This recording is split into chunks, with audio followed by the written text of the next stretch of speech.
वडालाई मूलको संरक्षण गरौँ भनेर वडा कार्यालयमा भने पनि 2 वर्ष भयो।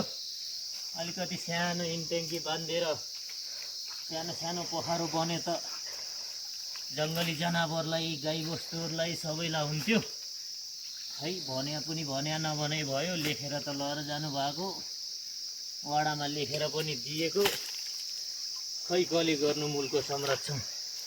पानीको बिल धेरै भयो भनेर सबै चिच्याउँछन्। पानीलाई अलिकति पनि संरक्षण गरेर गाईबस्तुलाई खुवाउँ, चार्नलाई अलिकति सब्जीबाजीलाई गरौँ भन्ने पनि गाउँमा कसैको उ आउँदैन। के गर्ने अब एक्लै भए पनि अलिअलि सोरेर गाईबस्तुलाई अलिकति धेरै जम्मा गर्न नसके पनि अलिकति धर्मको काम गरौँ भनेर लाग्यो हो।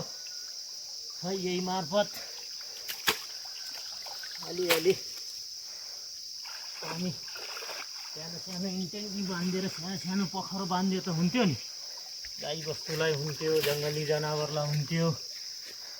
मान्छेले धर्म गर्न नसके पनि त सरकारले पानीभरि तल दबेर सबै झऱ्यो तलतिर। भोलिको दिनमा गाईबस्तुलाई पनि खान नहुने हुने भयो। अब अरू त के भन्नु छ र, बस यति नै हो हजुर। काटा होइन अर्को बिच्छु।